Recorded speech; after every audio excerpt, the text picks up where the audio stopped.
बिस्मिल्लाहिर्रहमानिर्रहीम। मैं हूं रज़ा मेकर। उम्मीद है आप सब लोग खैरियत से होंगे। आइए आप जानते हैं आज की कुछ अहम अपडेट्स इमरान रियाज खान से। रावलपिंडी की आवाम ने जिस किस्म का रेजिलियंस का मुजाहरा किया और जिस तरह सारा दिन उन्होंने मार खाई, सारा दिन वो आंसू गैस की शेलिंग बर्दाश्त करते रहे, इवन रियल बुलेट्स भी चली हैं, लोगों को रबड़ की गोलियां मारी गई, फिर भी लोग हार नहीं मान रहे थे और लोग तमाम रुकावटें हटाकर पहुंच गए थे लियाकत बाग तक।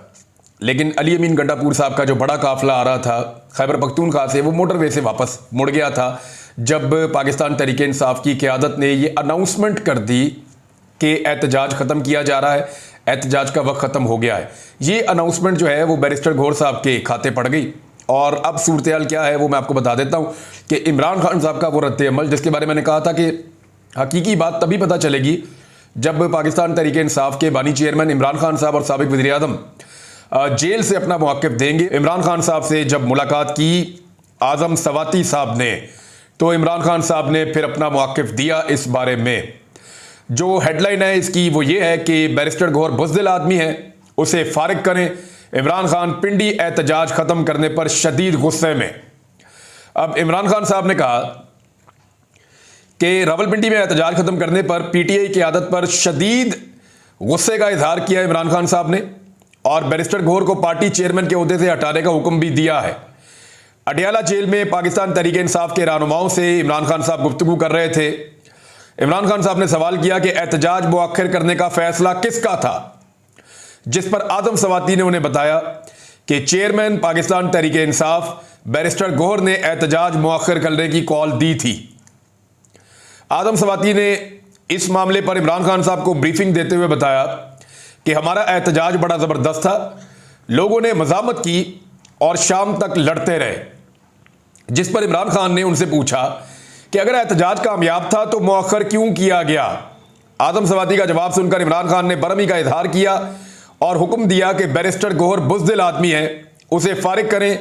दौरान ब्रीफिंग इमरान खान ने आज़म सवाती पर भी बरहमी का इजहार किया और उनसे पूछा कि क्या आपको यहां सफाइयां देने के लिए भेजा गया है। इमरान खान ने पार्टी रहनुमाओं को हदायत की कि अगले जुम्मे को डी चौक पर एहतजाज की कॉल दें। अच्छा, आज़म सवाती साहब को ये जो सफाइयां देने के लिए आपको भेजा गया, ये इमरान खान साहब ने किस कॉन्टेक्स्ट में कहा, ये मैं आपको बता देता हूं। आज़म सवाती साहब जो हैं वो बैरिस्टर गौहर से ज़्यादा अली अमीन गंडापुर साहब के करीब है और इमरान खान साहब को यह लगता था कि अली अमीन गंडापुर साहब किसी सूरत पीछे नहीं हटेंगे और ना उन्हें हटना चाहिए था। अगर बैरिस्टर गौहर ने कोई गलत फैसला किया था तो अली अमीन गंडापुर साहब को उनका फैसला बदलाने के लिए जोर डालना चाहिए था और यह कहना चाहिए था कि मुझे इमरान खान ने कुछ और अहकाम दिए हुए हैं। लेकिन जो उस रात हुआ वो मैं आपको बता देता हूं कि अली अमीन गंडापुर साहब से रब्ता किया था पाकिस्तान तहरीक इंसाफ की मरकजी क़यादत ने, यानी जिनमें बैरिस्टर गौहर शामिल थे। तो इसमें जो है वो बैरिस्टर गौहर साहब ने यह कहा कि अली अमीन गंडापुर साहब आप अनाउंस कर दें कि एहतजाज खत्म हो गया है। तो उन्होंने इस बारे में साफ इनकार कर दिया था उस वक्त और उन्होंने कहा नहीं जी नहीं, अनाउंसमेंट आप ही करें। यानी ये अनाउंसमेंट मैं कैसे कर सकता हूं, मैं तो निकला हूं और पहुंच रहा हूं लियाकत बाग, तो ये आप अनाउंसमेंट करें तो अब यहां से वापस चले जाएंगे। तो उस वक्त लड़ाई इस बात की नहीं थी कि एहतजाज खत्म क्यों करवाया जा रहा है, लड़ाई इस बात की थी कि एहतजाज खत्म करने की अनाउंसमेंट कौन करेगा। तो ये एक आखिरी रुकावट थी जहां पे अली अमीन गंडापुर रुके हुए थे और उनके कुछ लोग उस रुकावट को क्रॉस कर गए थे। यानी अगर वो थोड़ी और शायद मेहनत करते तो ये रुकावट दूर हो जाती। यहीं पे जो है कुछ पुलिस वाले भी हत्थे चढ़ गए थे पाकिस्तान तहरीक इंसाफ के कारकुनों के, जिनको इज्जत के साथ जो है वो रिहा किया गया, उनको रेस्क्यू किया गया। ये अली अमीन गंडापुर साहब ने ये कहानी भी आपको बताई है। अब मामला ये है कि इमरान खान साहब शदीद गुस्से में हैं और उन्होंने इसीलिए कहा कि आपको यहां पे सफाइयां देने के लिए भेजा गया है और ये बड़े गुस्से की अलामत है इमरान खान साहब की। यानी जिन लोगों ने ये विटनेस किया वो ये कहते हैं कि हमने इमरान खान को इससे पहले जेल में ऐसे गुस्से में और जलाल में नहीं देखा।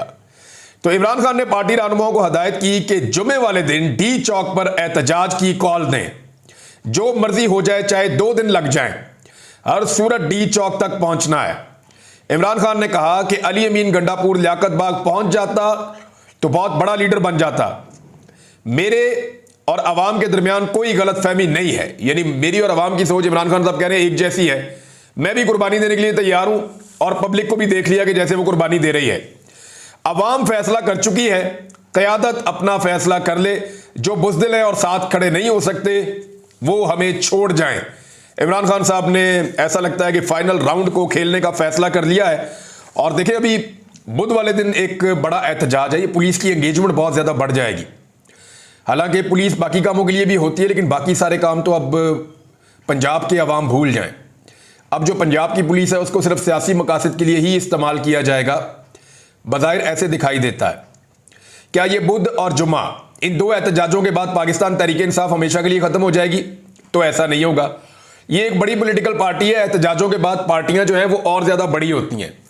तो यहां होश के नाखून लेने पड़ेंगे इस सिस्टम को, और ने ये बात समझनी पड़ेगी कि अवामी सपोर्ट इस वक्त इमरान खान के साथ खड़ी हुई है और हम इंतहाई गैर मकबूल सियासी जमातों के एक जत्थे को कंधा दिए हुए हैं। और ये जो सियासी जमातों का एक जत्था है जो बहुत गैर मकबूल है, ये अवामी मसाइल हल भी नहीं कर सकता। तो ये तजर्बा गलत हो गया, इसको तस्लीम कर लेने में पूरे पाकिस्तान की भलाई है। लेकिन अब देख लेते हैं कि सिस्टम फैसला क्या करता है। बहरहाल सिस्टम को एक नए चैलेंज का सामना है। बुध वाले दिन 3 बड़े शहर पंजाब के, मुल्तान, फैसलाबाद और मियांवाली, इन तीनों शहरों में पाकिस्तान तहरीक इंसाफ की बहुत ताकत है। फैसलाबाद वो शहर है जहां पूरे शहर के अंदर पाकिस्तान तहरीक इंसाफ ने तकरीबन सारी सीटें जीती हैं। यहां तहरीक इंसाफ का तोती बोलता है। ताजरों की हमायत याफ्ता जमात नून लीग को यहां से बदतरीन शिकस्त हुई है। नून लीग परवेज मुशर्रफ के दौर में भी फैसलाबाद से नहीं हारी थी, लेकिन इस मरतबा नून लीग तमाम तर फैसिलिटेशन के बावजूद, सारी सपोर्ट मिलने के बावजूद फैसलाबाद में क्लीन स्वीप हो गई है, वाइट वॉश हो गया, उनको फर्क हो गई वहां से। तो एक तो है जी फैसलाबाद, दूसरा है मुल्तान। मुल्तान के लोगों को बहुत ज्यादा पीसा गया, बड़ा जुल्म किया गया। वहां पे जिस तरह इलेक्शन के नतायज हासिल किए गए वो सबके सामने है। जिस तरह वहां पे गिलानी खानदान को मुसल्लत किया गया वो भी सबके सामने है। लेकिन एक दो चीजें आपको जहन में रखनी पड़ेंगी मुल्तान की। जब इमरान खान साहब जलसे कर रहे थे ना पूरे पाकिस्तान में, और इन्होंने जलसों की इमरान खान साहब ने 50 कर दी थी बहुत तेजी से जलसे करते हुए, ये 2022 की बात है। तो उस वक्त आपको याद होगा अच्छी तरह कि जो इमरान खान साहब का सबसे बड़ा जलसा हुआ था वो एक मुल्तान में हुआ था। यानी मुल्तान के जलसे को देखकर उनके सियासी मुखालिफिन को खौफ आता था। तो मुल्तान भी पाकिस्तान तहरीक इंसाफ की एक बड़ी ताकत है, और जनूबी पंजाब में तहरीक इंसाफ का बड़ा जोर है, वहां नून लीग बहुत कमजोर है। तो इस सूरत हाल में दूसरा शहर मुल्तान होना यह भी एक बड़ा अच्छा खासा प्रॉब्लम है। और तीसरा मियांवाली। मियांवाली को आपने अपने जहन में रखना है कि मियांवाली बहुत बड़ी आबादी है वहां पे, और वो सारी आबादी पाकिस्तान तहरीक इंसाफ की है। तहरीक इंसाफ को जो सबसे बड़ा मार्जिन मिलता है जीत का वो भी मियांवाली में मिलता है। मियांवाली के लोग कैसे हैं वो भी आप अच्छी तरह जानते हैं। इमरान खान साहब का अपना आबाई इलाका है, वो वहीं पे उनका बचपन गुजरा है, वहीं से वो इलेक्शन लड़ते हैं। पहली मरतबा रुकन असेंबली भी वो वहां से बने थे। हर मरतबा इमरान खान साहब वहां से इलेक्शन जरूर लड़ते हैं, और इस मरतबा भी पाकिस्तान तहरीक इंसाफ की जो सबसे बड़ी लीड है वो मियांवाली से इमरान खान साहब के हल्के से है। तो अब इमरान खान साहब जो है वो तीसरा शहर उन्होंने मियांवाली का इंतखाब किया था बुध वाले दिन। अब देखते हैं कि बुध को यहां क्या होता है और जुम्मे को इस्लामाबाद डी चौक में क्या होता है। सिचुएशन बड़ी फंस गई है। तो नाज़रीन, ये थी आज की अहम अपडेट्स। इसी के साथ अपने मेजबान रज़ा मेकर को इजाज़त दीजिए। अल्लाह हाफिज।